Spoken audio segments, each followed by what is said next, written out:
सर्वप्रथम आप सभी को शुभ संध्या। कक्षा की शुरुआत करने की मैं घोषणा करता हूं। कल टेक्निकल कारणों से हम क्लास से लेफ्ट हो गए थे। अचानक इलेक्ट्रिसिटी की समस्या हो गई थी। आज हम कल के टॉपिक को फिर से आगे बढ़ाएंगे और संघ की कार्यपालिका को आज हम समाप्त कर लेंगे, ताकि अगली कक्षा में हम संघ के विधायिका को देख सकें और न्यायपालिका को देख सकें। ये एक बड़ा सेक्शन है और इस सेक्शन में निश्चित तौर पर हम शासन के एप्लीकेशन को समझने का प्रयास करते हैं।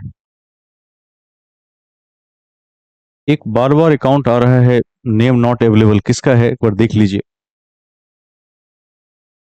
आप में से किसी का है?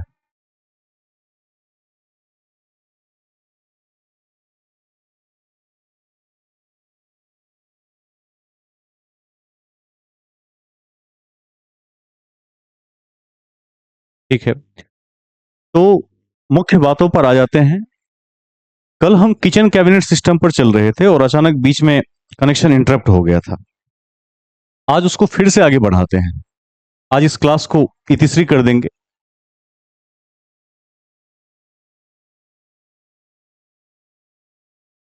किचन कैबिनेट, आपने कल देखा कि मंत्रियों के भी कई प्रकार होते हैं। जैसे कैबिनेट मंत्री, ठीक है, राज्य मंत्री। इस कड़ी में स्वतंत्र प्रभार वाले मंत्री को भी ध्यान में रखना है, अन्य मंत्री को भी ध्यान में रखना है। अब हम किचन कैबिनेट में आते हैं। किचन कैबिनेट में मैंने चर्चा की थी कि ब्रिटेन से यह प्रभावित मॉडल है। छाया मंत्रिमंडल की अवधारणा ब्रिटेन से आई है और इस कड़ी में ध्यान रखना है कि वैसे तो मंत्रिमंडल का आकार बहुत बड़ा होता है, लेकिन शासन को चलाने के लिए हर जगह कुछ विशेष लोगों की एक टीम होती है जिस पर शासन का दारोमदार होता है। प्रधानमंत्री के साथ भी ऐसा ही होता है। प्राइम मिनिस्टर के आसपास कुछ ऐसे प्रभावशाली लोग होते हैं जो प्राइम मिनिस्टर को निर्णय देने में अहम भूमिका रखते हैं। जैसे आज के परिप्रेक्ष्य में देखिएगा तो नरेंद्र मोदी के साथ अमित शाह की जो भूमिका है वो उसी तरह की है। राजनाथ सिंह की भूमिका उसी तरह की है। पीयूष गोयल की भूमिका उसी तरह की है। ठीक है, तो अश्विनी वैष्णव की भूमिका उसी तरह की है। तो किचन कैबिनेट में क्या होता है कि 5-7 मुख्यमंत्री, जो जिनका स्थान प्रमुख है प्रधानमंत्री के साथ, और प्लस पीएम, और यदि पीएम का परिवार है तो वो भी शामिल हो सकता है। और कई बार क्या होता है, कोई बड़ा डिसीजन लेना हो तो पीएम अपने आवास पर भी एक छोटा सा मीटिंग बुला सकता है, जिसमें उनके जो चहेते मंत्री हैं और परिवार के मेंबर भी शामिल हो सकते हैं। वहां भी राय बन सकती है कि क्या निर्णय लिया जाए, और उसके बाद बड़ी मीटिंग के माध्यम से पूरे मंत्रालय को यह चीज बताई जाती है, यह निर्णय लेना है, और उसको पास भी कर दिया जाता है। एक तरह से यह एक्स्ट्रा कॉन्स्टिट्यूशनल बॉडी है, गैर संवैधानिक आयोग, यह तंत्र है, तो ध्यान रखना है।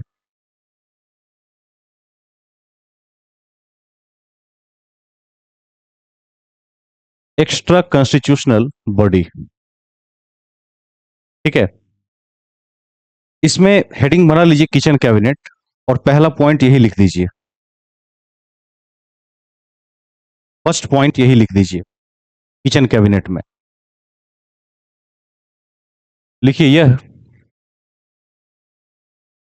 यह एक्स्ट्रा कॉन्स्टिट्यूशनल यानी गैर संवैधानिक बॉडी है, क्योंकि संविधान में इसका उपबंध कहीं नहीं है। क्योंकि संविधान में इसका उपबंध कहीं नहीं है। एक्स्ट्रा कॉन्स्टिट्यूशनल बॉडी है क्योंकि संविधान में इसका उपबंध कहीं नहीं है।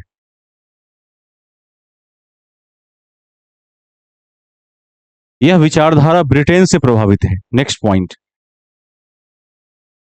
यह विचारधारा ब्रिटेन से प्रभावित है। यह विचारधारा ब्रिटेन से प्रभावित है। ब्रैकेट में छाया मंत्रिमंडल,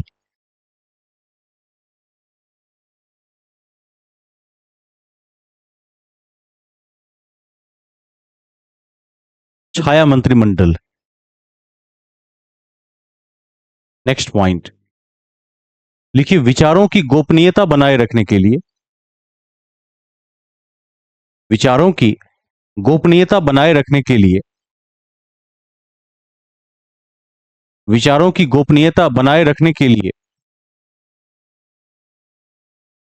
बनाए रखने के लिए पीएम के साथ कुछ विशेष मंत्री पीएम के साथ कुछ विशेष मंत्री इसमें शामिल होते हैं। पीएम के साथ कुछ विशेष मंत्री इसमें शामिल होते हैं एवं एवं यह सरकारी निर्णयों को प्रभावित करने की क्षमता रखता है। यह सरकारी निर्णयों को प्रभावित करने की क्षमता रखता है। क्षमता रखता है। ठीक है, इसको ध्यान में रखना है। अगला टॉपिक लिखिए, मंत्रिपरिषद बनाम मंत्रिमंडल।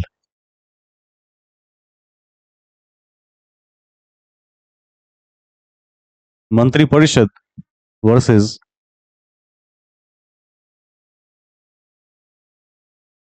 मंत्रिमंडल, दोनों अलग अलग चीजें हैं और इसमें हर एक अभ्यर्थी को क्लैरिटी होनी चाहिए कि दोनों में अंतर क्या है। सभी लोग वीडियो मोड में रहने का प्रयास करें। ठीक है, अपने वीडियोस ऑन कर लें। इस स्थिति में आप कहां बैठे हैं वो दिखना चाहिए।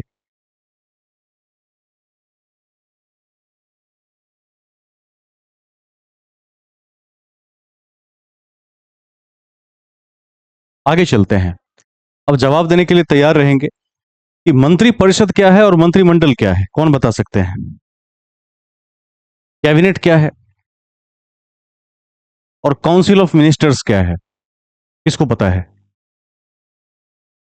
इस शब्द को आप लोग बराबर सुनते भी होंगे। कभी मंत्रिमंडल लिखा रहता है, कभी मंत्रिपरिषद लिखा रहता है। देखिए, बेसिक जो अंतर है वो आकार का अंतर है। मंत्रिपरिषद का आकार बड़ा होता है, 60 से 70 मंत्री हो सकते हैं। अधिकतम भारत में कितने मंत्री हो सकते हैं केंद्र में? अभी कल बताए थे, कितना हो सकता है?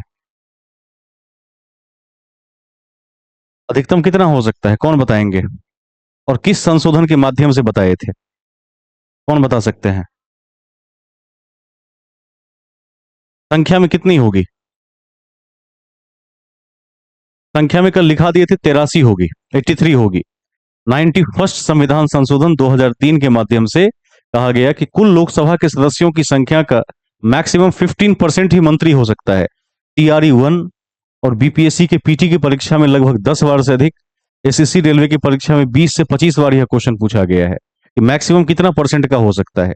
इसको याद रखना है, अपनी कॉपी पर पकड़ बनाए रखिए। अभी बिहार में कल एईडीओ का नया पद जो सृजित हुआ था उसकी घोषणा हुई है और जाहिर सी बात है कि इसमें जब भी किसी प्रशासनिक अधिकारी का पद आएगा तो प्रशासनिक अधिकारी के पद में एक्स्ट्रा डिग्री की कोई वैल्यू नहीं होती है। आपने देखा भी होगा कि स्नातक स्तर की बात है। कितने लोगों ने देखा एईडीयू का फॉर्म? हाथ खड़े करें। सबके लिए आ गया है, केवल बीएड होल्डर्स के लिए नहीं है। आप लोग जरूर जाके देखिए। असिस्टेंट एजुकेशन डेवलपमेंट ऑफिसर, ठीक है, जो पहले प्रखंड में बीओ का पद होता था, ब्लॉक एजुकेशन ऑफिसर, उसका ही सब्स्टिट्यूट है।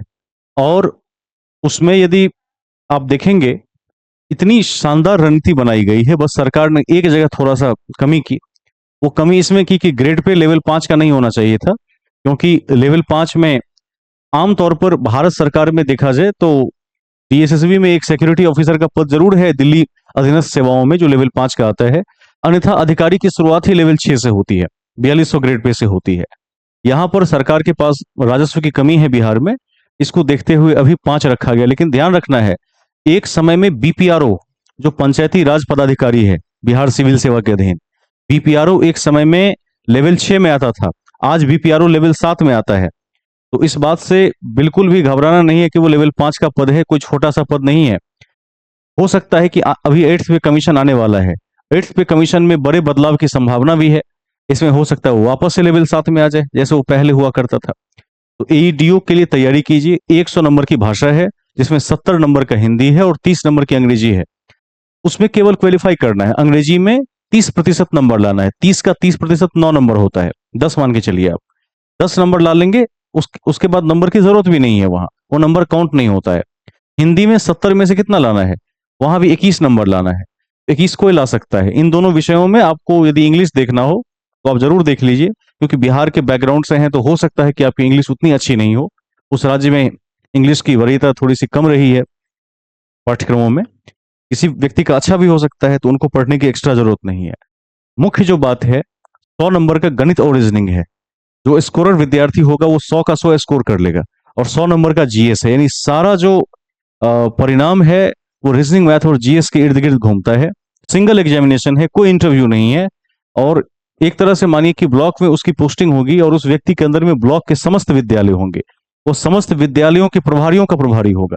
यानी एक तरह से देखा जाए तो उसकी जो ड्यूटी है वो बहुत कमाल की है। उसके पास कोई भी शैक्षणिक कार्य नहीं है, केवल प्रशासनिक कार्य है। प्रमोशन का भी कैडर इतना बढ़िया है कि आगे चलकर वो डीओ बनेगा, डेवलपमेंट ईडीओ बनेगा, और ईडीओ बनने के बाद जिला पदाधिकारी बन सकता है। तो स्वर्णिम संभावना है, पद भी ठीक ठाक है। महिलाओं के लिए विशेष स्थिति है कि आरक्षण 36 है, वहां पर एक्स्ट्रा है 35%। तो तैयारी में लगे रहिए और एक एक तथ्य को अपने माइंड में कंसंट्रेट करके समाहित करके रखिए, संज्ञान में रखिए। जीएस जिसका सबसे बढ़िया होगा और प्लस रीजनिंग मैथ की स्थिति अच्छी होगी, उस व्यक्ति के पास फिलहाल के दौर में नौकरी की अच्छी संभावनाएं हैं। आगे चलते हैं। तो 15% को याद रखना है। हम थे मंत्री परिषद और मंत्रिमंडल में। मंत्री परिषद का आकार बड़ा होता है, मंत्रिमंडल का आकार छोटा होता है। आप दो कॉलम बना लीजिए कॉपी में। एक तरफ लिखिए लेफ्ट में मंत्री परिषद और राइट में लिखिए मंत्रिमंडल। विष्णु जी, आवाज आ रही है कि नहीं? आ रही है। तैयारी में लग जाइए। अभी बीएसएससी की भर्ती भी रिलीज हो चुकी है। उसमें भी फी कम कर दिया गया है। चूंकि इलेक्शन है तो 600 को घटाकर शायद 1 या 150 कर दिया गया है। देख लीजिएगा उसको भी। अभ्यर्थियों के हित में सरकार। अच्छा। हम्म। थोड़ा सा प्रैक्टिस में लगे रहिए। मैंने मैथ का सीरीज शुरू कर दिया है। थोड़ा हम पॉलिटी में आगे बढ़ते हैं, फिर मैथ को जगह देंगे।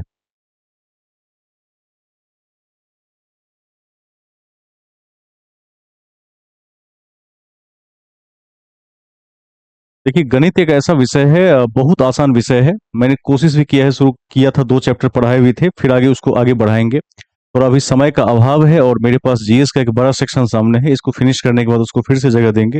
लेकिन अपने स्तर से भी थोड़ा सा आप मेहनत कीजिए। गणित और रीजनिंग तो इतना सामान्य विषय होता है कि जिसकी तैयारी एक बार ठीक ठाक हो जाती है वो फिर स्टार ही रहता है।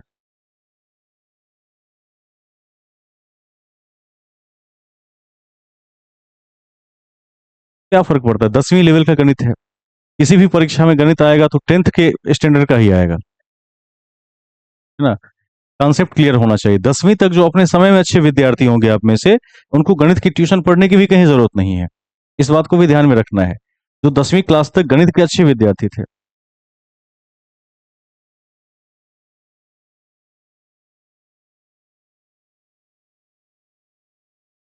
हम्म।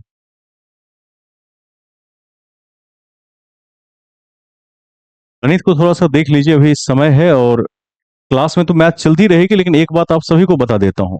गणित और रीजनिंग ऐसा विषय है जो स्वाध्याय का विषय है। जितना ज्यादा आप अपने लेवल से प्रैक्टिस करेंगे, वो लेवल आपको कोई भी टीचर पूरे देश में नहीं दे सकता है। शिक्षक पढ़ा देंगे, सारे कंसेप्ट बता देंगे, जैसे मैं क्लास लेता हूँ सारी चीजें आपको बता दूंगा। लेकिन आपके अंदर में उस कॉग्निशन का डेवलपमेंट हो जाना, यह आपके स्व प्रयास पर निर्भर करता है। जीएस में क्या होता है, क्लास में इतनी ताकत होती है कि केवल क्लास में सही से बैठ जाने से और सामान्य डिवीजन से, जनरल प्रैक्टिस से आप ठीक हो जाते हैं। लेकिन गणित में ऐसा नहीं होता है। गणित कंसेप्ट का विषय है। अब जैसे मेरा गणित शुरू से बढ़िया है। 10वीं क्लास में मुझे 95 था मैथमेटिक्स में अपने टाइम में। ठीक है। वैसे मैं टॉपर भी था, लेकिन सारे विषयों को साइड कर दीजिए, मैथमेटिक्स की बात करते हैं। आज भी जब भी किसी परीक्षा में मैं जाके बैठता हूँ, तो मुझे रीजनिंग और मैथ में रिवीजन तक नहीं करना पड़ता है। जाके सीधे बैठ के 100 का 100% स्कोर करके आते हैं, चाहे किसी भी लेवल का प्रश्न हो। तो एक बार वो क्षमता बनानी पड़ती है और वो आ जाता है। अब 100 का 100 का मतलब क्या है? अब एक आध गलती भी हो सकता है, ऐसी बात नहीं, मानवीय भूल हो सकती है, कैलकुलेशन मिस्टेक हो सकता है, लेकिन उसको आप 99.9 मानिए। ये स्थिति होती है। तो जो भी compete करने वाले एस्पिरेंट्स होते हैं रीजनिंग मैथ में, वो लगभग 90 से 100% के बीच लाई करते हैं। जीएस में ये 70% है, एक अच्छा स्कोर। 70 to 75% बहुत ज्यादा होता है। उसके ऊपर जीएस में जाने की क्षमता किसी व्यक्ति में ईमानदारी से नहीं होती है। पेपर आउट हो जाए, क्वेश्चन का आंसर मिल जाए, वो अलग चीज है, लेकिन ऑनेस्टी के थ्रू नहीं होती है। आगे चलते हैं तो थोड़ा ध्यान रखेंगे इसका भी। बहुत आसान परीक्षा है और सबसे बड़ी बात है सिंगल वन डे एग्जामिनेशन है। एक दिन की परीक्षा में अधिकारी बनने का मौका है। ठीक है, सभी ग्रेजुएट्स के लिए है। आगे चलते हैं।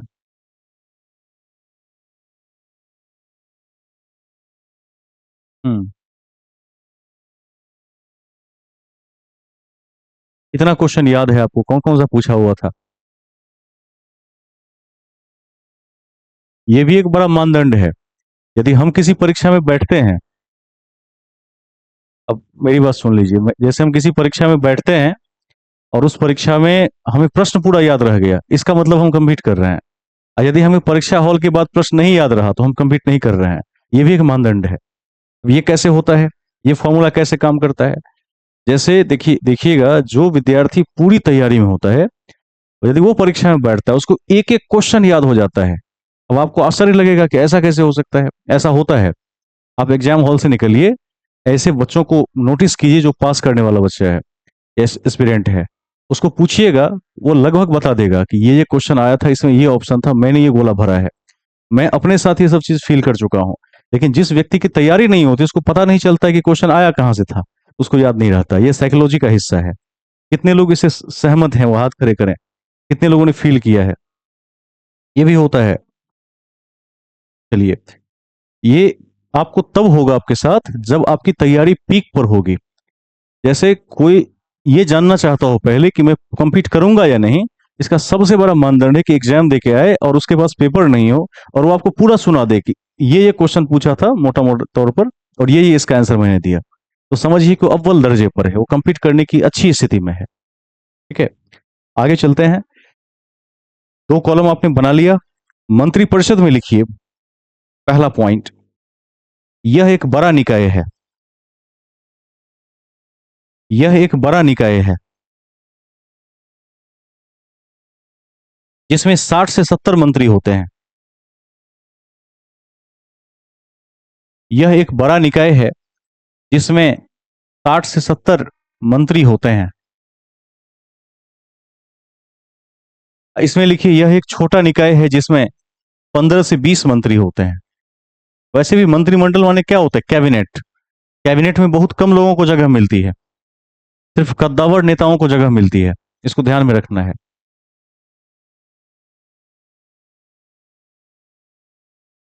अब मंत्रिपरिषद में 3 प्रकार के मंत्री आते हैं, लिख दीजिए। इसमें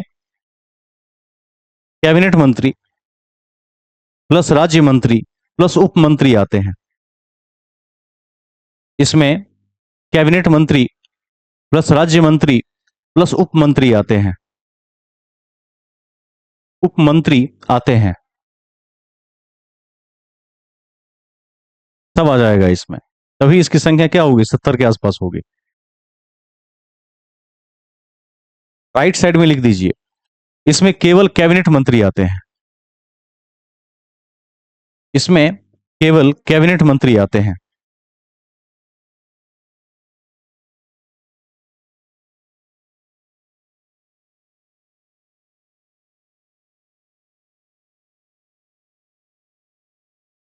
मंत्रिपरिषद में लिखिए, इसकी बैठक एक साथ नहीं होती है।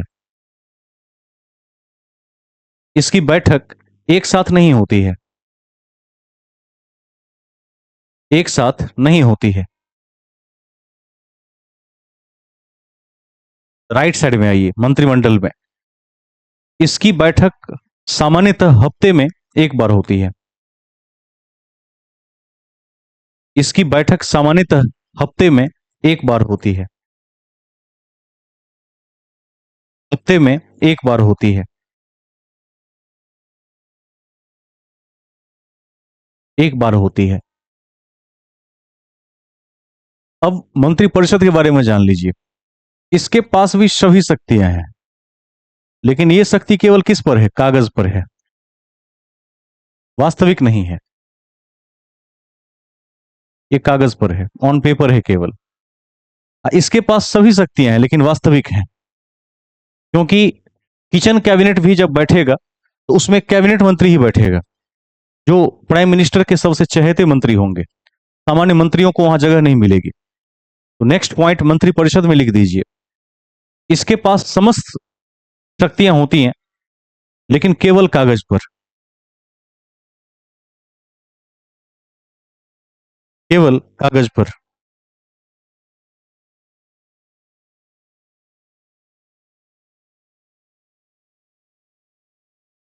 कागज पर। मंत्रिमंडल में लिख दीजिए, इसके पास वास्तविक शक्ति होती है। इसके पास वास्तविक शक्ति होती है। वास्तविक शक्ति होती है।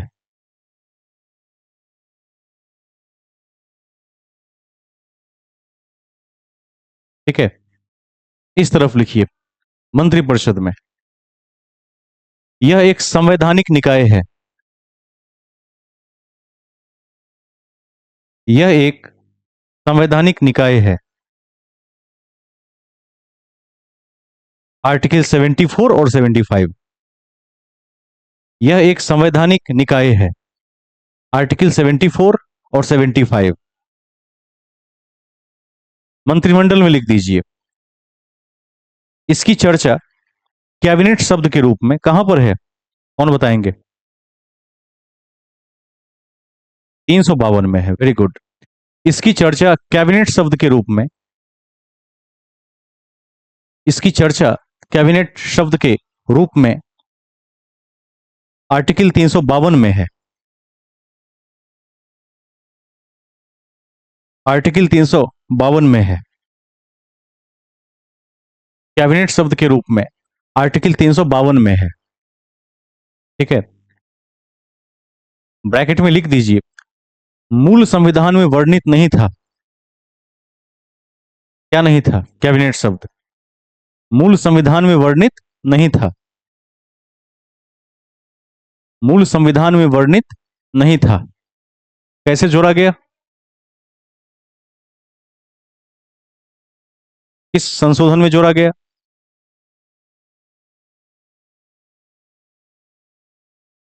नहीं नहीं नहीं, कैबिनेट शब्द किस में जोड़ा गया? 91 में तो यह कहा गया कि 15% से अधिक मंत्रियों का सीट नहीं हो सकता है, यह कहा गया था। कैबिनेट वर्ड किस संशोधन के माध्यम से जोड़ा गया? लिखवा दिए थे 44वां, मोरारजी देसाई के समय। इसको भी लिख दीजिए वहां ब्रैकेट में, 44वें संशोधन 1978 के आलोक में जोड़ा गया। नहीं भूलना है। आप में से कितने लोग एईडीओ का एग्जाम देना चाहेंगे? बीपीएससी ही ले रही है। कितने लोग देना चाहेंगे? एक बार हाथ खड़े करें। चलिए, बहुत बढ़िया। पूरी तैयारी में दीजिए। सिविल सेवक बनने का इससे सुनहरा अवसर नहीं हो सकता है। एक परीक्षा देके सिविल सेवक बन सकते हैं। ना कोई साक्षात्कार है, ना कोई मेंस है अलग से, सिंगल एग्जामिनेशन है पूरे राज्य में। आगे चलेंगे हम। अब अगला एक टॉपिक था भारत का महान्यायवादी, अटॉर्नी जनरल ऑफ इंडिया। आपने लिख लिया होगा वैसे, यह कंटेंट मैंने भेज दिया था, लेकिन फिर भी उसकी चर्चा करेंगे। भारत का महान्यायवादी, अटॉर्नी जनरल ऑफ इंडिया, एजी कह सकते हैं शॉर्ट में। अटॉर्नी जनरल ऑफ इंडिया, इसको समझिए, यह कौन होता है? सबसे पहले अनुच्छेद 76 को समझना पड़ेगा। इसकी चर्चा किस में है? आर्टिकल 76 में है। 76। यह सरकार का सबसे बड़ा विधि अधिकारी होता है, जो आपने पहले ही लिखा हुआ है। और इसका क्या काम है? तो चूंकि एक लॉ ऑफिसर है, तो भारत सरकार की ओर से जितने भी केसेस होंगे, उस केसेस को महान्यायवादी डील करते हैं। जैसे मान लीजिए मिनर्वा मिल्स बनाम भारत संघ का मामला हो, केरल राज्य बनाम भारत संघ का मामला हो, पंजाब राज्य बनाम भारत संघ का मामला हो, कोई भी केस जो भारत सरकार के ऊपर की जाती है, या भारत सरकार उसमें वादी या प्रतिवादी है, तो सरकार का यह क्या है? ऑथराइज वकील है। इसको याद रखना है। इसके पास क्या है? विधि का उच्च स्तर का ज्ञान है। आपने योग्यता में लिखा होगा महान्यायवादी में कि एक तो भारत का नागरिक हो, ठीक है, और एक योग्यता इसकी क्या थी कि राष्ट्रपति के दृष्टिकोण में उच्च कोटि का विधिवेत्ता हो, पारंगत हो। यह आपने जरूर लिखा होगा, देख लीजिएगा एक बार। तो महान्यायवादी भारत सरकार का फर्स्ट लॉ ऑफिसर होता है जिसकी नियुक्ति राष्ट्रपति करते हैं, और यह राष्ट्रपति के प्रसाद पर्यंत, यानी राष्ट्रपति की जब तक इच्छा है तब तक अपने पद को धारण किए रहेंगे। इसमें ऐसा कुछ नहीं है कि कितने साल का कार्यकाल होगा। ठीक है। योग्यता की बात करें तो महान्यायवादी की सबसे पहली योग्यता है कि भारत का नागरिक हो, ब्रिटेन से प्रभावित है। लेकिन ध्यान यह रखना है कि ब्रिटेन में महान्यायवादी क्या होता है, मंत्रिमंडल का हिस्सा होता है, लेकिन भारत का महान्यायवादी मंत्रिमंडल का हिस्सा नहीं होता है। ये सब आपने लिख लिया होगा, एक बार अपनी कॉपी को रिवाइज करने की भी जरूरत है तो देख लेंगे। अब इसमें ध्यान रखना है कि इसकी जो नियमावली है वो 1987 की नियमावली से वर्तमान में प्रभावित है। इसको भी याद रखना है, एक पॉइंट लिख दीजिए महान्यायवादी लिखकर हेडिंग, या पिछला ही महान्यायवादी वाला पॉइंट लिखा होगा तो वहां ऐड कर दीजिए। लिखिए, विधि अधिकारी पद की परिभाषा। विधि अधिकारी, लॉ ऑफिसर पद की परिभाषा। विधि अधिकारी पद की परिभाषा नियमावली 1987 में है। 1987 में है।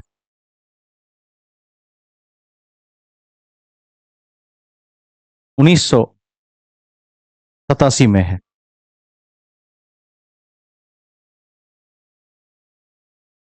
नोट लिखिए इसके बाद। देखिए, अति महत्वपूर्ण है कि आर्टिकल 143 के तहत, आर्टिकल 143 के तहत यदि राष्ट्रपति ने, आर्टिकल 143 के तहत, 143 के तहत यदि राष्ट्रपति ने सर्वोच्च न्यायालय से कोई परामर्श मांगा हो, कोई परामर्श मांगा हो, तो महान्यायवादी, महान्यायवादी, महान्यायवादी राष्ट्रपति को परामर्श भी दे सकता है और सरकार के पक्ष में केस भी लड़ सकता है। परामर्श भी दे सकता है और सरकार के पक्ष में केस भी लड़ सकता है।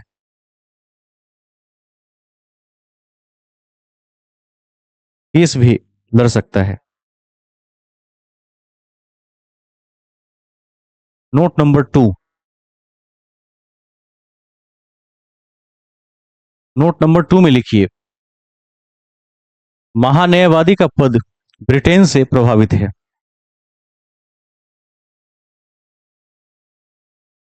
महान्यायवादी का पद ब्रिटेन से प्रभावित है, प्रभावित है। जबकि जबकि ध्यान रखना है, ध्यान रखना है कि ब्रिटेन में, ब्रिटेन में महान्यायवादी मंत्रिमंडल के सदस्य होते हैं। ब्रिटेन में महान्यायवादी मंत्रिमंडल के सदस्य होते हैं, मंत्रिमंडल के सदस्य होते हैं, लेकिन भारत में नहीं होते हैं। भारत में नहीं होते हैं। इनकी नियुक्ति राष्ट्रपति के द्वारा होती है और प्रसाद पर्यंत पद पर बने रहते हैं। इनकी नियुक्ति राष्ट्रपति के द्वारा होती है और प्रसाद पर्यंत पद पर बने रहते हैं।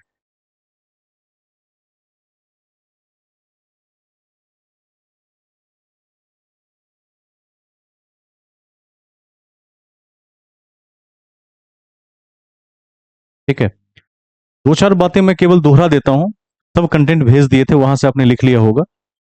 एक बात ध्यान रखना है कि जो महान्यायवादी होते हैं इनके पास संसद की सदस्यता तो होती है, लेकिन संसद में मतदान नहीं कर सकते हैं।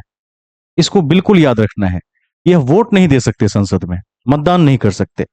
और इनके पास जो भी अधिकार होते हैं वो सभी एमपी के बराबर होते हैं। फैसिलिटी भी एमपी के बराबर मिलती है। और भारत सरकार के प्रथम विधि अधिकारी होते हैं। महाअधिवक्ता के तौर पर स्टेट गवर्नमेंट के पास जो सबसे बड़ा अधिकारी होता है उसको बोलते हैं सॉलिसिटर जनरल, महाअधिवक्ता, जो महान्यायवादी के पैरेलल होता है। इसको भी फिलहाल ध्यान रख लीजिए। राज्य के कार्यपालिका में इस तथ्य की हम चर्चा करेंगे। शीतलवार भारत के पहले महान्यायवादी थे, इसको भी ध्यान में रख लेना है। और साथ ही यह भी ध्यान में रखना है कि महान्यायवादी चूंकि देश का सबसे बड़ा विधि अधिकारी होता है तो भारत के किसी भी न्यायालय में सुनवाई कर सकता है। अब न्यायालय के स्तर क्या क्या हो सकते हैं तो फिलहाल समझ लीजिए, सुप्रीम कोर्ट, उसके बाद हाई कोर्ट, उसके बाद जिला कोर्ट, उसके बाद अनुमंडल न्यायालय होते हैं, और उसके बाद क्या होता है, उसके बाद ग्राम पंचायत की कचहरी होती है। इस स्तर को भी न्यायपालिका के क्लास में पीपीटी के माध्यम से देख लेंगे। तो महान्यायवादी में यदि इतनी बातें आपके समझ में आ जाती हैं तो मैं समझता हूं कि इससे अधिक क्वेश्चन यहाँ पूछने की संभावना नहीं होती है। हैं तो बहुत सारे पॉइंट, जैसे किस भाषा का प्रयोग करेगा, उसकी ऑफिशियल लैंग्वेज क्या होगी, सब पर एक्ट्स बने हुए हैं। लेकिन वो सब परीक्षा के दृष्टिकोण से बिल्कुल महत्वहीन है, कभी नहीं पूछा गया है आज तक। इसको यही मैं छोड़ देता हूं। आप सभी ने महान्यायवादी लिख लिया है कि नहीं? एक बार हैंड रेस करके बताएं। पिछले पीडीएफ में था, ग्रुप में है, ठीक है।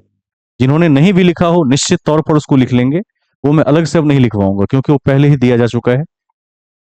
आज हम चलते हैं अन्य बिंदुओं पर। इसका एमपी, एमपी का होता है मेंबर ऑफ पार्लियामेंट। संसद के मेंबर ऑफ पार्लियामेंट को हिंदी में सांसद कहते हैं, ठीक है। और एक होता है MLA, member of legislative assembly, जिसको आप हिंदी में विधायक कहते हैं, ठीक है, या विधानसभा के सदस्य कह सकते हैं।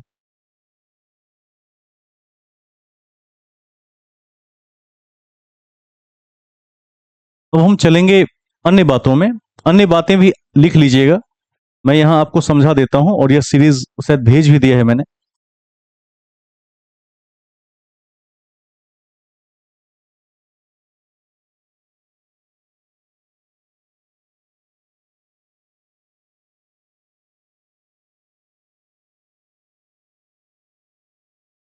प्राइम मिनिस्टर, प्रेसिडेंट और वाइस प्रेसिडेंट सभी को आप सीरीज वाइज लिख कर रख लें, अच्छा रहेगा। अपने कमरे में चार्ट लगा कर रख लें, कई बार वो भी ठीक रहता है। बराबर देखते रहेंगे तो संज्ञान में बना रहेगा। हम महत्वपूर्ण तथ्यों की कड़ी में हैं। आपके समक्ष महत्वपूर्ण तथ्य दिख रहा होगा, कहा जाए।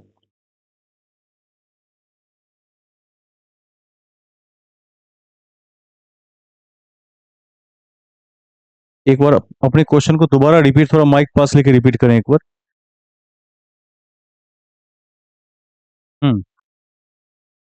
साल में कितनी बार हुई थी ये पूछ रहे हैं? संविधान सभा की जो बैठक हुई थी 46 की, साल में कितनी बार होती है?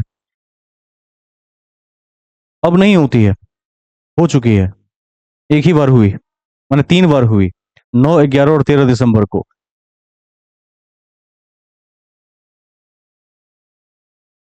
3 बार हुई थी। 9 दिसंबर को सच्चिदानंद सिन्हा लिखवा दिए हैं कि बिहार के थे और अस्थायी अध्यक्ष थे। 11 दिसंबर को राजेंद्र प्रसाद अस्थायी अध्यक्ष बने। और 13 दिसंबर को नेहरू ने अपना उद्देश्य प्रस्ताव पेश किया था। अब उसकी कोई बैठक नहीं होती, वो लॉक हो चुका है, एक बार बन चुका है। अब केवल तभी उस पर बात होगी जब कोई अमेंडमेंट करना होगा आर्टिकल 368 के अधीन। इसको ध्यान रखना है, ठीक है। 3 ही बार हुई।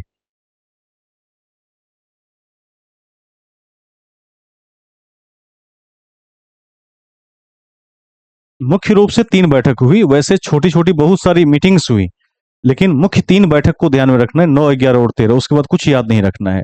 उसके बाद तो फिर मीटिंग्स चलती रही। अब उतने मीटिंग को आप याद भी नहीं रख पाएंगे, उसकी संख्या तो फिर 180 हो जाएगी, जो कभी नहीं पूछा जाना है।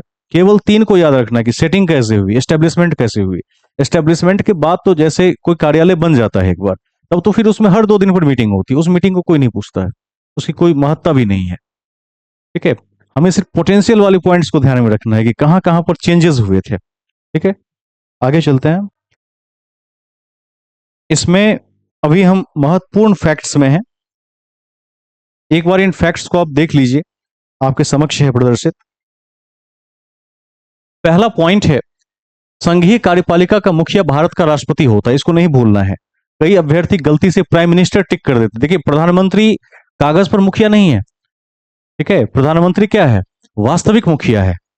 मतलब जब हम समस्त स्थितियों को देखते हैं तो पावर लगता है कि उसी के हाथ में है, लेकिन ऑन पेपर वो मुखिया नहीं है।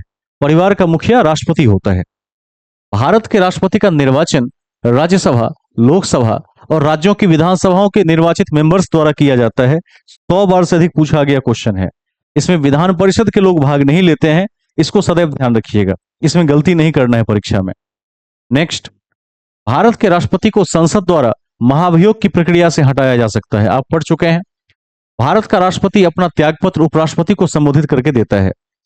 राष्ट्रपति पर महाभियोग लगेगा तो उन्हें कम से कम 14 दिन पूर्व इसकी सूचना देना आवश्यक है। कोई भी एक सदन के 1/4 सदस्य इस बात को उठा सकते हैं। यदि 1/4 सदस्य ने साइन कर दिया तो दोनों सदनों से 2/3 बहुमत से इसको पारित किया जा सकता है। नेक्स्ट पॉइंट है, राष्ट्रपति का पद खाली होने पर क्या होगा? तो उपराष्ट्रपति उनकी जगह लेगा, और उपराष्ट्रपति भी नहीं है तो सुप्रीम कोर्ट का जो चीफ जस्टिस होगा वो उनकी जगह लेगा। किसी विधेयक पर स्वीकृति देने के लिए राष्ट्रपति को मंत्रिपरिषद से आवश्यक नहीं है, इसको भी ध्यान रखना है। आवश्यक नहीं है। राष्ट्रपति चाहे तो लटका भी सकता है किसी विधेयक को, कोई बात ही नहीं करेगा उस पर। और मंत्रिपरिषद के पास इस ऐसी कोई शक्ति नहीं है कि राष्ट्रपति को बाध्य करे कि आप 10 दिन में या 1 महीने में या 6 महीने में इसको ओके कर दीजिए। कोई तरीका नहीं है उसका। और एक ऐसा मामला आपको लिखवाए भी थे, आपको याद होगा। कौन सा मामला था, कौन बताएंगे? एक राष्ट्रपति ने छोड़ दिया था ऐसे ही। किस किसके समय में था डाकतार विधेयक?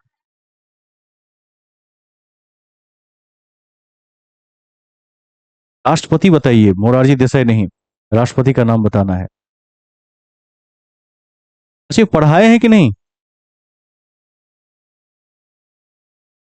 ये पढ़ाए हुआ है? इतना याद है सबको? कॉपी देख के बताइए जल्दी से। अपने पेज पलटिए और कॉपी देखकर बताइए किसके समय में था। बहुत ज्ञानी राष्ट्रपति थे, देख के बताइए। कॉपी देखिए, कॉपी।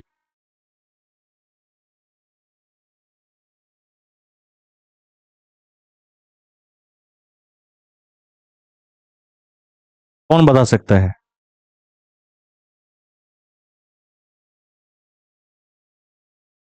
डाकतार विधेयक किस राष्ट्रपति के समय में रोक दिया गया था?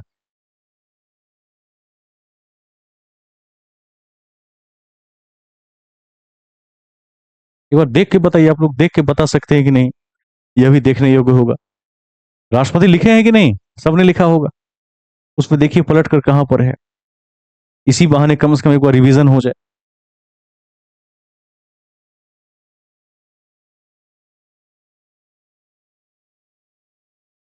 किसी को मिल जाए तो वो पहले बताए कि मुझे मिल गया, पहले मैं जीत गया।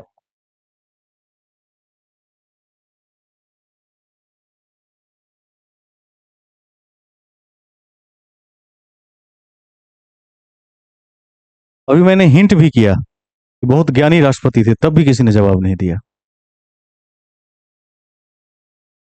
आप लोगों की तैयारी अव्वल दर्जे की है। इस तैयारी में आएगा रिजल्ट। इस तैयारी में 2-4 नंबर से रह जाएगा रिजल्ट। कभी नहीं भूलना है, ज्ञानी जैल सिंह ऐसे पहले राष्ट्रपति हुए जिन्होंने डाकतार विधेयक को रोक दिया था। वो पत्रकारिता को क्या कर रहा था? डिफेक्ट पहुंचा रहा था, ठीक है, क्षति पहुंचा रहा था पत्रकारिता की स्वतंत्रता को। इसीलिए रोक दिया गया था। इसको हर हाल में याद रखना है। हम मुख्य बातों में आते हैं।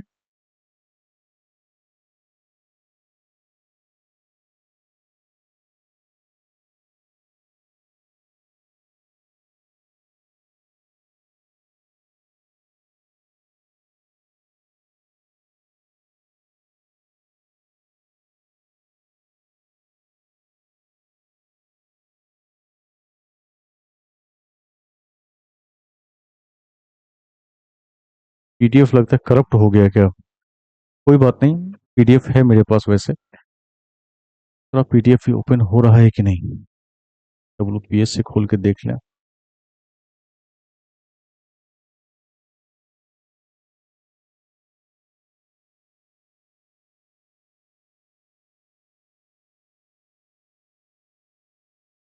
सभी लोग लाइन पर बने रहें।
कोई ना कोई वायरस हिट हो गया है इसमें। देखते हैं इसको बाद में। हाँ, नहीं, वो दिक्कत हो गई है, वो पेन ड्राइव शो नहीं कर रहा है। It means there is a vulnerable file in the folder. उसको दोबारा देखेंगे, उसको एंटीवायरस की जरूरत होगी शायद। तो बाद में देख लेंगे, कुछ चर्चा कर लेते हैं, ठीक है? खुल जाएगा। पेन ड्राइव मैंने एक गलत कंप्यूटर में लगा दिया था, उसके बाद से प्रॉब्लम आ गई, इसमें वायरस फोल्डर्स आ गए हैं शायद।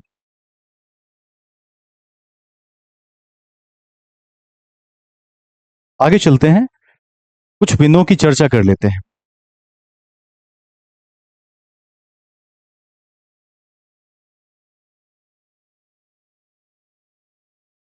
एक पॉइंट है इसके बाद कि जो भारत का राष्ट्रपति हमने देख लिया।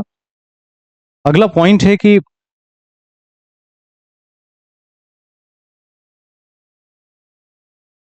हम इस बिंदु पर थे कि राष्ट्रपति को किसी भी विधेयक पर मंत्रिपरिषद की सलाह लेने की आवश्यकता नहीं है। ऐसा हो सकता है, वैसे ले लेता है सलाह, सलाह पर ही कार्य करता है। लेकिन इस बात को सदैव ध्यान में रखना है कि राष्ट्रपति चाहे तो किसी को लटका भी सकता है, कहीं कहीं पर वीटो का यूज भी कर सकता है। उसके पास वो सारी शक्तियां हैं।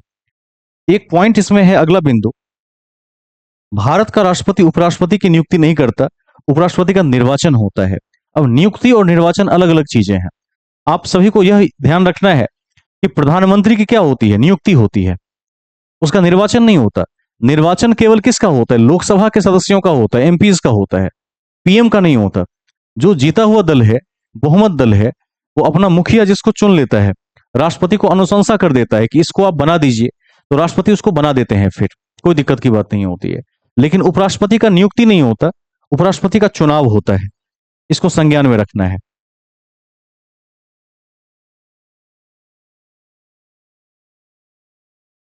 इस तथ्य को ध्यान में रखना है।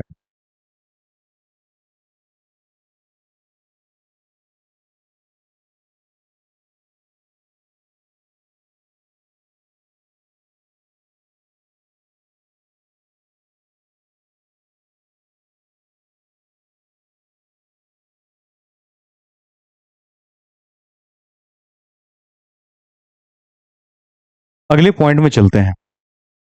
तो नियुक्ति और निर्वाचन में अंतर को ध्यान रखिएगा। नियुक्ति समझने किसका होता है? नियुक्ति उसका होता है जो इलेक्शन से नहीं आता।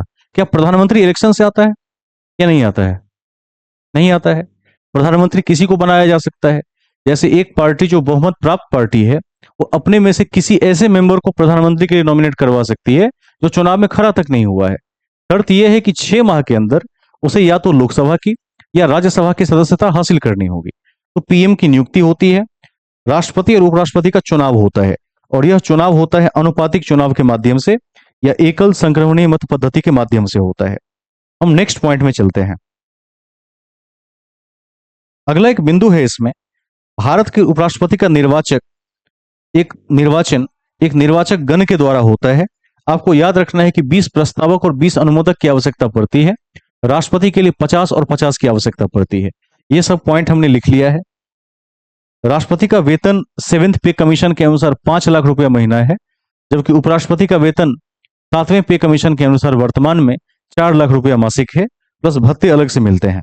इसको भी संज्ञान में रखना है।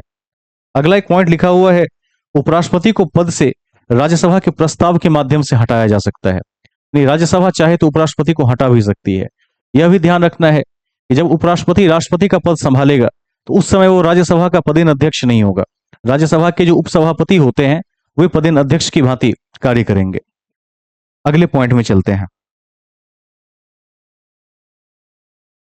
अगला पॉइंट है कि भारत का प्रधानमंत्री मंत्रिपरिषद का वास्तविक नेता होता है। इसको भी नहीं भूलना है। वास्तविक का मतलब क्या है? व्यवहारिक रूप से वास्तविक। कागज पर राष्ट्रपति वास्तविक है। ठीक है। नेक्स्ट पॉइंट है, राष्ट्रीय सुरक्षा समिति का प्रधान कौन होता है? प्रधानमंत्री होता है। इसको भी ध्यान रखना है। नीति आयोग का चीफ कौन होता है? प्रधानमंत्री होता है। जो व्यक्ति संसद का सदस्य नहीं है वो मात्र 6 महीने तक मंत्री या पीएम के पद पर रह सकता है। 6 महीने में मेंबरशिप लेना अनिवार्य है। इस सबको भी एक बार देख लीजिएगा। लोकसभा में एक बात ध्यान रखना है कि जो विश्वास प्रस्ताव होता है वो सरकार लाती है और जो अविश्वास प्रस्ताव होता है वो विपक्ष लाती है। इसको बिल्कुल याद रखना है। जो विश्वास प्रस्ताव है वो कौन लाएगा? सरकार लाएगी। और जो अविश्वास प्रस्ताव है वो विपक्ष लाएगा। दोनों बातें महत्वपूर्ण हैं। भारत के स्वतंत्रता पश्चात मंत्रिमंडल के प्रथम कानून मंत्री कौन थे? डॉक्टर बी आर अम्बेडकर थे। आपने एक एंट्रिम मंत्रिमंडल भी लिखा था, उसको जरूर देख लीजिएगा। उसमें कौन किस पद पर थे वो बराबर पूछा जाता है। रेल मंत्री कौन थे एंट्रिम में? आसफ अली थे।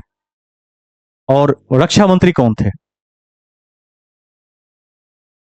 बलदेव सिंह थे। Very good. ठीक है, आगे चलते हैं। एक पॉइंट इसमें लिखा है कि भारत के एकमात्र प्रधानमंत्री लाल बहादुर शास्त्री हैं जिनकी मृत्यु देश से बाहर ताशकंद में हुई 1966 में, ताशकंद समझौते के दौरान। ध्यान रखिएगा कि शास्त्री जी की मृत्यु का राज आज भी ठीक से सुलझ नहीं पाया। वो आज भी राज ही रह गया। अगला पॉइंट है, भारत का महान्यायवादी राष्ट्रपति के प्रसाद पर्यंत अपने पद पर बना रह सकता है। यह भी आपके लिए इंपॉर्टेंट है। और राष्ट्रपति सरकार का प्रथम विधि अधिकारी होता है। इसको भी संज्ञान में रखना है। इतनी बातें यदि आपको याद रह जाती हैं तो आपकी स्थिति अच्छी रहेगी। एक बार मैं फिर से ट्राई करके देखता हूं। सभी लोग लाइन पर बने रहें। यह पेन ड्राइव काम कर जाए, अन्यथा कल से किसी दूसरे मेथड, वायरलेस मेथड का इस्तेमाल करेंगे। सभी लाइन पर बने रहेंगे।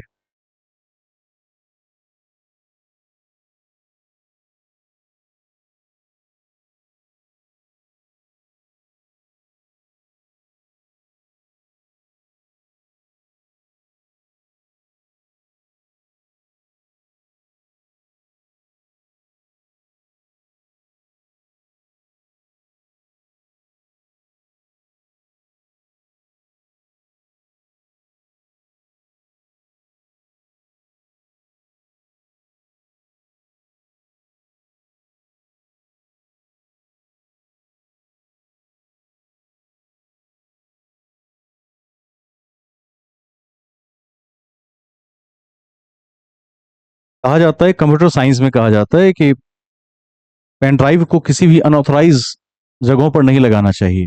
ऐसा करने से वायरस संक्रमण का खतरा हो सकता है। और वायरस एक ऐसा फाइल होता है जो सारे फाइल को ब्लॉक कर सकता है। आज जब मैं इसको लगा रहा था तो ये 2 यूएसबीज में काम नहीं कर रहा था। कल मैंने इसको अपने ऑफिस के सिस्टम में लगा दिया था। वहां के सिस्टम को भी देखना पड़ेगा। और दोबारा स्टार्ट करके देखते हैं, यदि काम कर गया तो 20-25 क्वेश्चन थे उसमें, लगभग कितने हैं? ज्यादा हैं, 31। 31 क्वेश्चन का थोड़ा अभ्यास करके आज क्लास ओवर कर लेंगे। हाँ, आ जाए, बताइए। नहीं, ठीक कर सकते हैं, बहुत इजी है ठीक करना। आज मैं इसको ठीक कर देता हूँ, फिर ये सही हो जाएगा। कई तरीके हैं, खास करके हम थोड़े से कंप्यूटर के डीप में जाकर उसको देख सकते हैं। उसके कोडिंग्स होते हैं, कोडिंग्स मैंने रखे भी हुए हैं और ठीक हो जाता है। हर चीज ठीक हो जाता है। और एक बात ध्यान रखना है कि जैसे टेक्नोलॉजी की दुनिया में कोई भी चीज कभी डिलीट नहीं होता। जैसे हम किसी फाइल को डिलीट कर देते हैं, वो एक्चुअल में कभी डिलीट नहीं होता। वो एक तरह से मेमोरी में पड़ा रहता है। आज से 1000 साल बाद जब टेक्नोलॉजी काफी डेवलप हो जाएगी तो आपने जो जो किया है ऑनलाइन की दुनिया में वो सब कोई बच्चा देख सकता है। और वो हंसेगा आपको देखकर कि मेरे पूर्वज ऐसा कर रहे थे। बात समझ लिया आप? हमें लगता है कि उसको कुछ पता करने की आवश्यकता नहीं है, आपका सब पता है पहले से। हमें लगता है कि पासवर्ड का मतलब ताला होता है, कोई ताला नहीं होता है। पासवर्ड कोई भी खोल सकता है। आने वाले समय में जो 10-10 साल के बच्चे होंगे वो अपने दादाजी का पासवर्ड खोल के देखेंगे, ऐसी विधि आ जाएंगे, और देख लेंगे उनके दादाजी किस तरह के थे। ठीक है, तो इसीलिए इस बात को सदैव ध्यान में लेकर चलना है कि होता है ना कि कई बार हम आश्वस्त होते हैं कि ये फोल्डर मेरा है, ये फाइल मेरा है, ये चैट मेरा है, कुछ भी आपका नहीं है। वो सब कुछ सेव रहता है एक तरह से, उसको हटाया नहीं जा सकता।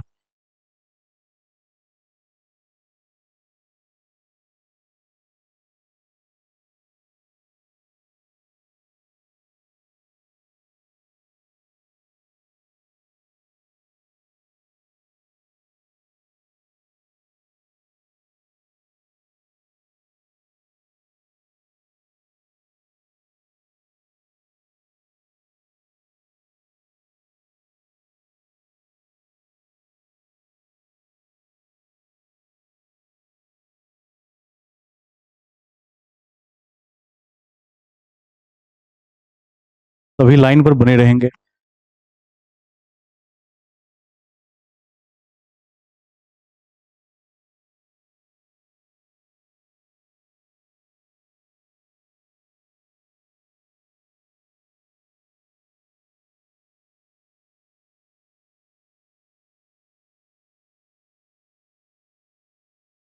कक्षा को आगे बढ़ाते हैं।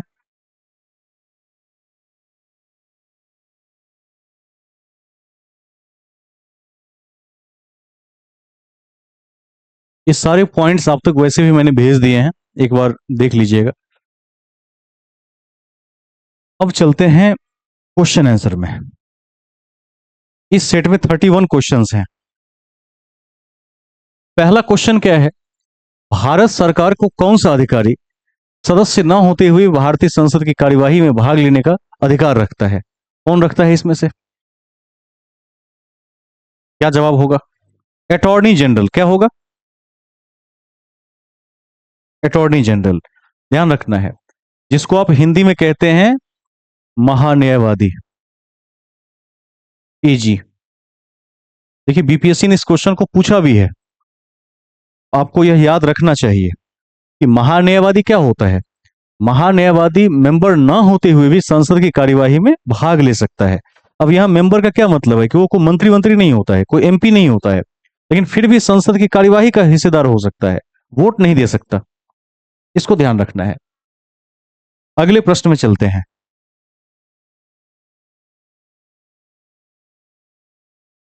Question number 2। भारत के राष्ट्रपति अपनी शक्तियों का प्रयोग करते हैं सीधे अथवा अपने अधीनस्थ अधिकारियों के द्वारा, मंत्रियों के द्वारा, प्रधानमंत्री के द्वारा, किसके द्वारा करते हैं? क्या होगा उत्तर?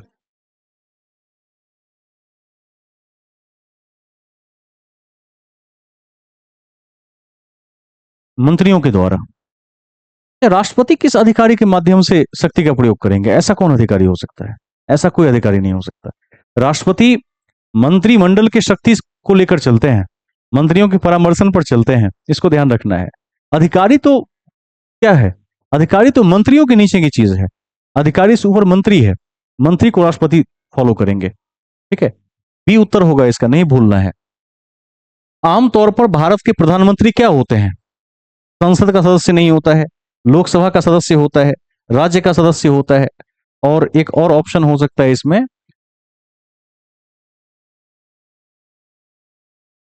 दोनों सदनों के सदस्य होते हैं। तीसरा का आंसर क्या होगा? हाँ,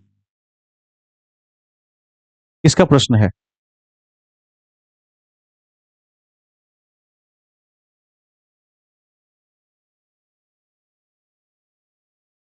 तो राष्ट्रपति का अधीनस्थ कौन है? अधिकारी है क्या? अधिकारी है अधीनस्थ? नहीं है। क्वेश्चन को ध्यान से देखिए। राष्ट्रपति अपनी शक्तियों का प्रयोग कैसे करते हैं ये पूछ रहा है, पावर्स का इस्तेमाल कैसे करते हैं। अध्यादेश तो पूछता भी नहीं है इसमें, अध्यादेश अलग चीज है, पावर्स अलग चीज है। तो पावर का इस्तेमाल कैसे करेंगे? मंत्रिमंडल जो उनको लिख कर दे देगा उस पर साइन करने के लिए बाध्य है। एक बार लौटा सकते हैं, ये 44वें संशोधन 1978 में कहा गया है, याद है कि नहीं है? इंदिरा गांधी के टाइम में एक बार की शक्ति भी समाप्त कर दी गई थी। इस पॉइंट पर वेरी वेरी क्लियर रहना है। ठीक है, मंत्री के द्वारा होगा, एकदम सही उत्तर होगा ये।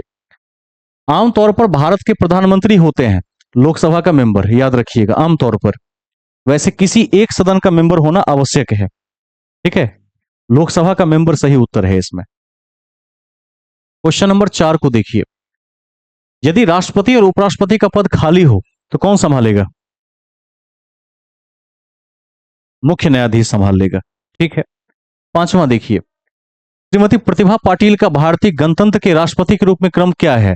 अब देखिए, इस क्वेश्चन का क्या उद्देश्य है कि ये रिलेवेंट किसी भी राष्ट्रपति के बारे में पूछ सकता है। तो प्रतिभा पाटिल का क्रम क्या होगा इसमें से? 13वां होगा। क्या होगा? 13वां होगा, 15th। 5 का डी होगा। ठीक है, मोहम्मद अंसारी का भारत के उपराष्ट्रपति के रूप में क्रमांक है कौन सा? हामिद अंसारी की बात कर रहा है उस समय में। उपराष्ट्रपति के रूप में कौन सा होगा? 13वां होगा यहां भी। डी डी होगा। भारत के प्रधानमंत्री मुख्य हैं किसके? राज्य के, केंद्र के? राज्य और केंद्र दोनों के, और इनमें से कोई नहीं। सोच समझ के जवाब देंगे आप लोग। क्या होगा? किसके मुख्य हैं?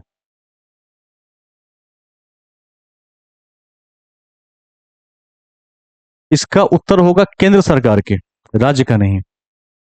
केवल केंद्र सरकार के प्रमुख होते हैं। राज्य सरकार के प्रमुख राज्य के मुख्यमंत्री होते हैं वास्तविक, और आधिकारिक रूप से राज्यपाल होते हैं।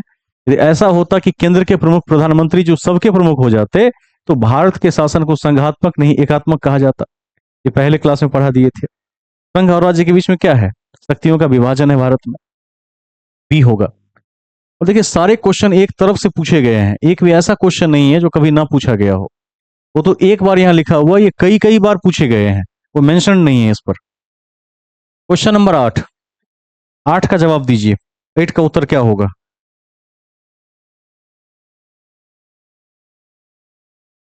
किसके द्वारा हटाया जा सकता है? संसद के द्वारा।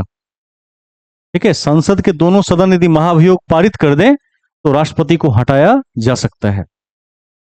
9वां क्वेश्चन। भारत के राष्ट्रपति को विशिष्ट केंद्र या राजकोषीय संबंधों के बारे में सुझाव कौन देता है? केंद्र राज्य राजकोषीय संबंध के बारे में सुझाव कौन दे सकता है राष्ट्रपति को? Very good. और वित्त आयोग किस अनुच्छेद में है? 280 में है।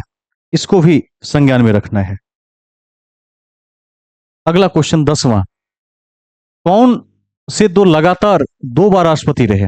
ये तो सबको याद अब हो गया होगा। 2 बार कौन कौन राष्ट्रपति रहे? एक तो राजेंद्र प्रसाद और दूसरे राधाकृष्णन, ए और बी दोनों। भारत के कार्यपालिका का अध्यक्ष कौन होता है? कौन बता सकते हैं? राष्ट्रपति। Very good. किसने कहा प्रधानमंत्री? इतना समझा के बताए थे, कागज पर प्रधानमंत्री होगा, नहीं हो सकता है ना। प्रधानमंत्री क्या है? वास्तविक है, वास्तविक नहीं समझते हैं। परिवार का हेड कौन होता है? परिवार का जमीन किसके नाम से होता है? अक्सर पिता के नाम से। तो पिता कागज पर मुख्य है, लेकिन दबदबा बेटे का है, लेकिन बेटा कागज पर कहीं नहीं है। ये वाली बात है, इसको ध्यान में रखना है। राष्ट्रपति का चुनाव कैसे करते हैं?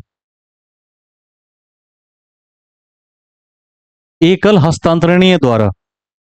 यदि दोनों ऑप्शन आ जाए तो इसको टिक करिएगा, क्योंकि ये अधिक प्रभावी ऑप्शन है।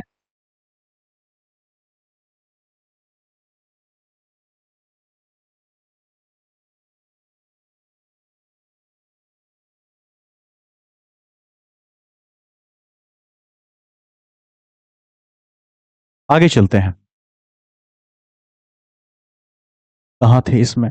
बी में थे। 12 बी सही है। 13। भारत सरकार को कानूनी विषयों पर कौन परामर्श देता है? Attorney general. वेरी गुड, महान्यायवादी। भारतीय संविधान ने केंद्रीय सरकार की अधिशासी शक्तियों को किस में निहित किया है? केंद्र सरकार की जो अधिशासी शक्तियां हैं वो किस में निहित हैं? कौन बता सकते हैं? तभी हो जाएगा, सब में ताकत आ जाएगा। नहीं, ये शक्तियां सब में आ जाएंगी। एक बात सदैव याद रखिए, सारी की सारी शक्तियां राष्ट्रपति में निहित हैं। ठीक है, किसमें निहित है? राष्ट्रपति में निहित है, कागज पर। एक बार हम फिर से पीछे चलते हैं, कॉन्सेप्ट को थोड़ा सा स्ट्रांग बना लीजिए, यहां पर गलती नहीं होनी चाहिए। संघीय कार्यपालिका का मुखिया कौन होता है? कौन है?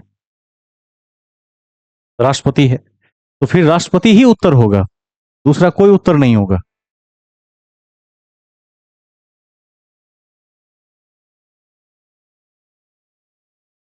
इसका उत्तर होगा भारत के राष्ट्रपति।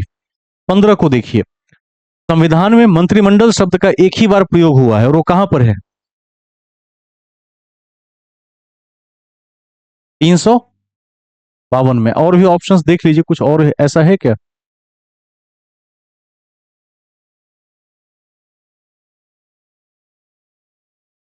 नहीं, 352 नहीं होगा इसका उत्तर। एक बार क्वेश्चन को आप लोग दोबारा से देखिए, क्वेश्चन अलग है। मंत्रिमंडल शब्द का एक ही बार प्रयोग हुआ है और वो कहां पर है? 352 में, 74 में, और भी ऑप्शन है, 356 में और 76 में। 352, 56, 74, 76 क्या है? कैबिनेट लिखा है इसमें, कैबिनेट लिखा है कहीं पर, वो देखिए क्वेश्चन में। क्वेश्चन में नहीं लिखा है। आर्टिकल 76 हो जाएगा।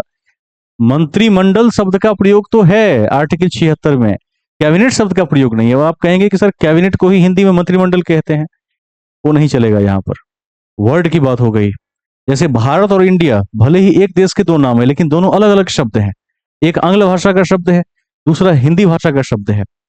तो यदि ये पूछे कि कैबिनेट शब्द कहां पर है, तो 352 में है, संशोधन के माध्यम से जुड़ा है।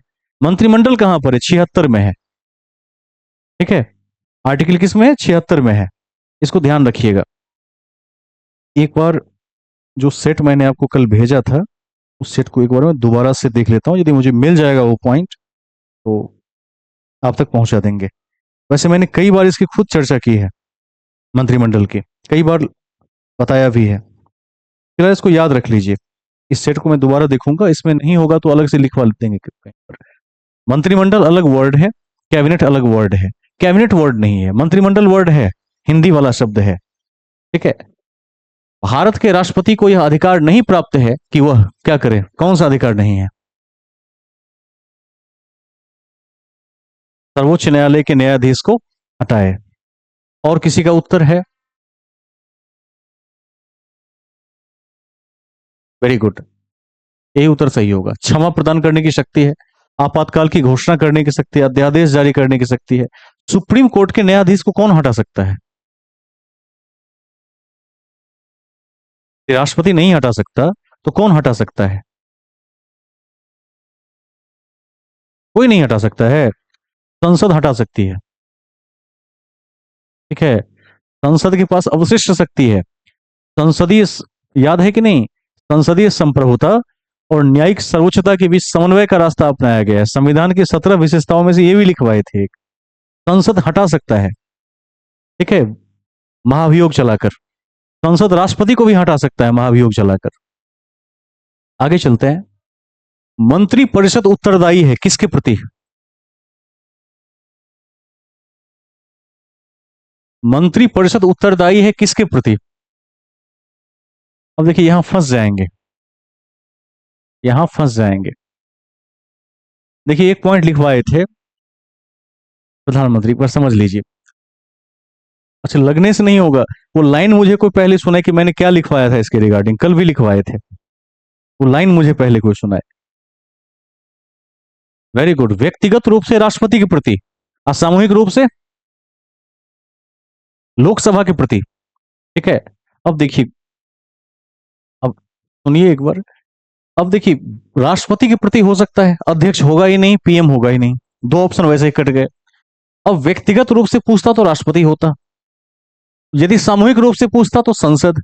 अब मंत्री परिषद उत्तरदायी यानी पूरे मंत्रिमंडल की बात कर रहा है, कि पूरे मंत्रिपरिषद की बात कर रहा है कि पूरा मंत्रिपरिषद एक साथ किसके प्रति उत्तरदायी है, तो क्या होगा? लोकसभा के प्रति। लोकसभा यानी संसद के प्रति, क्योंकि संसद क्या है, लोकसभा क्या है, संसद का मुख्य हिस्सा है। तो ये उत्तर के ज्यादा करीब है मेरे पास, संसद होगा। जब तक ये ना पूछे कि व्यक्तिगत रूप से किसके प्रति होता है, तब होगा राष्ट्रपति, वरना नहीं होगा राष्ट्रपति। ठीक है। हाँ ठीक है।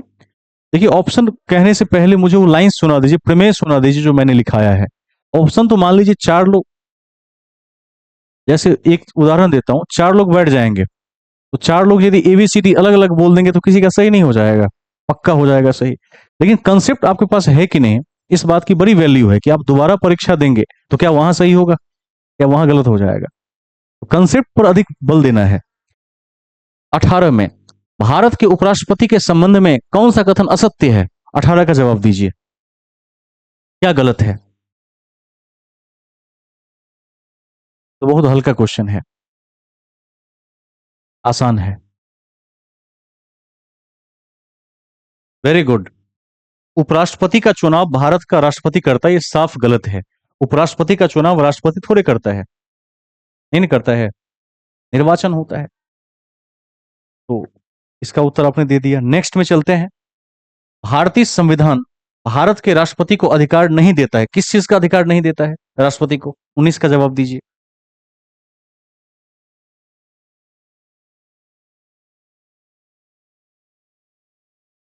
राज्यों के मुख्यमंत्री की नियुक्ति का। Very good. कौन करता है राज्यों के मुख्यमंत्री की नियुक्ति? राज्यपाल। Very good. Next question. अगर भारत के राष्ट्रपति के चुनाव में कोई विवाद है तो वो विवाद किसको सौंपा जा सकता है? भारत के सर्वोच्च न्यायालय को, सुप्रीम कोर्ट देखेगा उसे। ठीक है। क्वेश्चन नंबर 21 में चलते हैं, 21। भारत के राष्ट्रपति के महाभियोग की प्रक्रिया क्या है, कैसी प्रक्रिया है? वेरी गुड, एकदम सही उत्तर। क्वासी जुडिशियल, अर्ध न्यायिक। ये लिखवाए हैं कि नहीं लिखवाए हैं? आगे चलते हैं। संविधान के अनुसार निम्नलिखित में से क्या शब्दतः भारत के राष्ट्रपति की शक्ति नहीं है? थोड़ा ठीक से देखना है इसको, कौन सा नहीं होगा शब्दतः?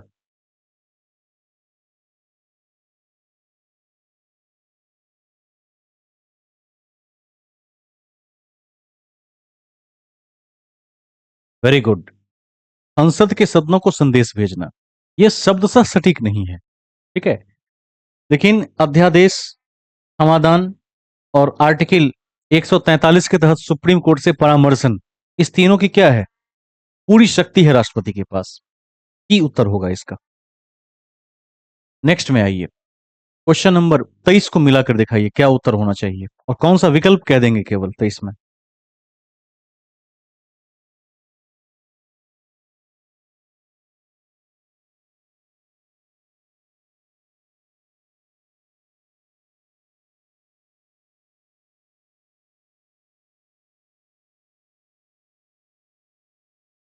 वेरी गुड, ए नंबर होगा सही उत्तर है। राजेंद्र प्रसाद 2 बार राष्ट्रपति बने, ध्यान रखिएगा। जाकिर हुसैन की सेवा काल में मृत्यु हो गई। बीबी गिरी के टाइम में क्या हुआ? पुनर्मतगणना हुई राष्ट्रपति की, और नीलम संजीवा रेड्डी निर्विरोध चुने गए। और नीलम संजीवा रेड्डी और क्या थे, कौन बताएंगे?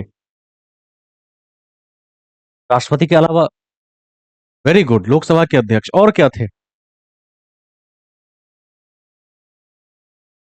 Very good. आगे चलते हैं। 24 में आइए।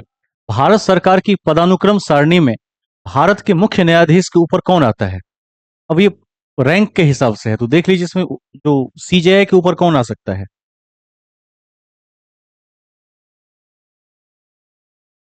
वेरी गुड, भूतपूर्व राष्ट्रपति।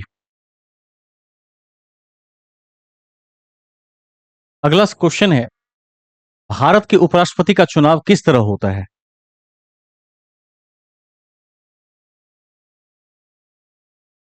25 का कौन सा ऑप्शन हो सकता है?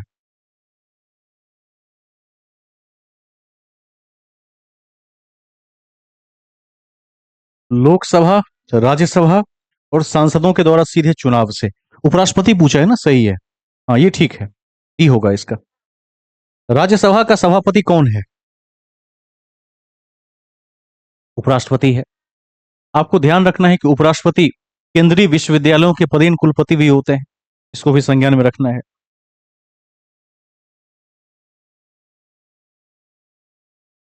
27 को देखिए। उपराष्ट्रपति को पद से हटाने संबंधी प्रस्ताव प्रस्तुत किया जा सकता है किस में? कहां पर? नहीं, केवल राज्यसभा में। केवल राज्यसभा में। किसके अध्यक्ष हैं? राज्यसभा के। पैसा किस चीज का मिलता है, वेतन राज्यसभा की अध्यक्षता करने का? तो उनका प्रस्ताव राज्यसभा में उठता है। लोकसभा। हाँ, एक बार आवाज थोड़ी कर, लोकसभा के क्या कह रहे हैं आप? हाँ, ये हो सकता है, लेकिन प्रस्ताव उठेगा कहां पर? प्रस्तुत कहां होगा? तो राज्यसभा में। पास तो दोनों सदन करेगा, लेकिन प्रस्ताव उठेगा राज्यसभा में। लेकिन राष्ट्रपति की जब बात की जाएगी, तो वहां पर कोई एक सदन प्रस्ताव उठा सकता है 1/4 के बहुमत से, और 2/3 से फिर दोनों को पास करना पड़ेगा। नेक्स्ट है, भारत में राष्ट्रपति का निर्वाचन किस प्रकार होता है? 28।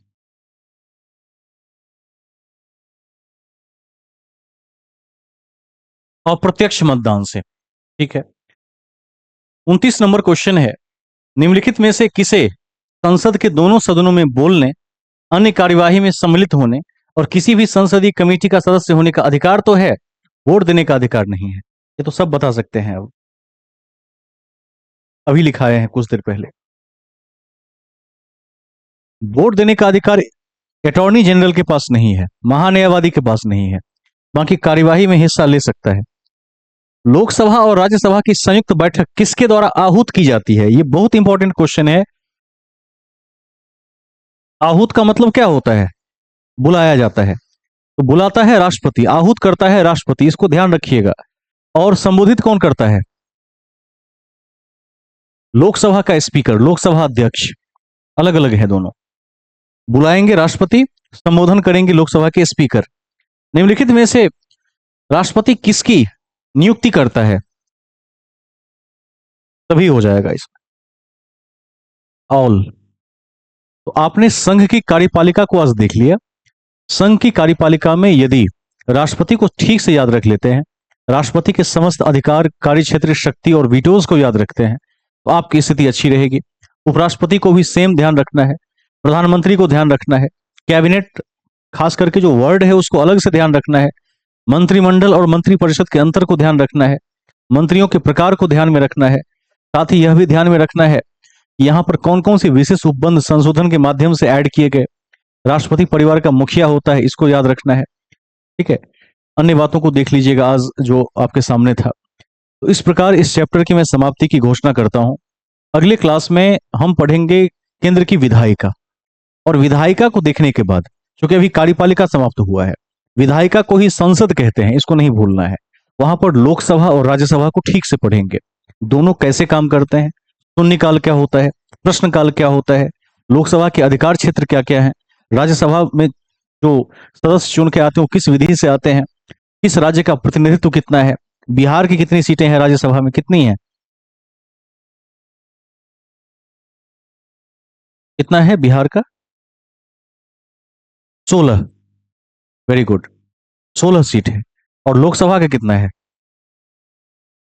40 सीट है। सबसे अधिक कहां है लोकसभा में? कितना है वहां पर? 80 सीट है। इसको भी ध्यान रखिएगा। आने वाले समय में सीट की संख्या में बदलाव की संभावना को भी ध्यान में रखिएगा। नए संसद भवन का जो डिजाइन है उसमें कितने सीट्स हैं, उसके हिसाब से वही सीट बनी है कि आगे जितने पद बढ़ेंगे, उसमें संख्याएं बढ़ेंगी एमपीज की, उसके हिसाब से वहां सीटों की व्यवस्था भी की गई है। तो सभी प्रश्नों को, सभी बिंदुओं को समेकित रूप से देखने का प्रयास होगा। जैसे कि मैंने कहा कि एईडीओ के बारे में सबको ध्यान में रखना चाहिए। सिविल सेवक बनने का इससे सुपरफास्ट रास्ता नहीं हो सकता है कि एक एग्जाम देकर आपको लेवल 5 या 6 मिल जाएगा। जो भी कोई एईडीओ बनेगा वो आगे चलकर क्या बन जाएगा? ईडीओ बन जाएगा 3 से 4 साल में। और ईडीओ बन जाइएगा सरकार की ओर से। वैसे मुझे लगता है कि एईडीओ को भी एक गाड़ी मिल जाएगी इस बार, क्योंकि बिहार सरकार ने क्या किया है, केंद्र सरकार के साथ बहुत अच्छा संबंध मेंटेन किया है कुछ समय की पहले तक, क्योंकि दोनों सरकार गठबंधन में है। गडकरी जी के प्रयास से आप देखिएगा थाना के एसएचओ से लेकर और बड़े अधिकारियों तक के पास नई गाड़ियां प्रोवाइड की गई। तो जिसको भी ये शौक हो कि मेरे पास एक सरकारी गाड़ी होता, तो वो व्यक्ति इसमें जा सकता है। वैसे सरकारी गाड़ी में बैठने का आनंद आता नहीं है, क्योंकि फिर ध्यान काम पर होता है। लेकिन हाँ, कहा जाए माइक थोड़ा सा पास लेके बोलेंगे।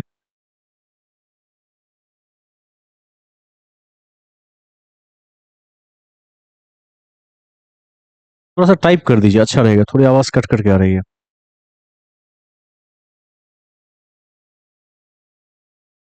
मैसेज बॉक्स में टाइप कर दीजिए, मैं यहाँ से देख लूंगा, स्क्रीन पर आ जाएगा वो। ठीक है, तो आगे चलते हैं। कल विधायिका को देखा जाएगा। आप लोग एक काम करेंगे, इस बीच में बीपीएससी का जो क्वेश्चन बैंक है, जैसे स्पार्क पब्लिकेशन का बहुत इजीली हमारे यहाँ अवेलेबल हो जाता है, कई और प्रकाशन भी हैं, कोई क्वेश्चन बैंक रख लीजिए ऑफलाइन, जो पेपर हार्ड कॉपी में हो, और उसको बनाइए। अब बनाने का समय आ गया है। अब यदि आप उसको लगातार देखते रहेंगे तो आपकी क्षमता नित्य रूप से बढ़ती रहेगी। सेल्फ प्रैक्टिस करने से हम सफलता के करीब चलते जाते हैं। हाँ।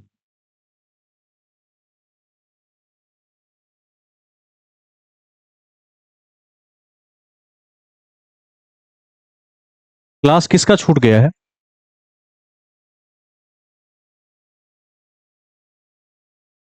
ज्वाइन करना चाहते हैं? देखिए, ज्वाइन कर सकते हैं, ज्वाइन करने में कोई दिक्कत नहीं है। उन्हें कह दीजिएगा कि पिछली क्लास उनको रिकॉर्डिंग से देखनी पड़ेगी, क्योंकि यदि मेंटेन कर लेते हैं तो कर लें, कोई दिक्कत नहीं है। ठीक है, पिछली कक्षाओं को देख लेंगे तो समझ में आ जाएगा, क्योंकि उसकी वीडियोस ही अवेलेबल हैं अब। ठीक है, मेरे नंबर पर भेज देंगे, डिटेल्स में ऐड कर दूंगा उनको। ठीक है, कक्षा की समाप्ति कीजिए, शुभ रात्रि। आप लोग थोड़ा सा विधायिका पढ़ के आ जाइएगा। ठीक है।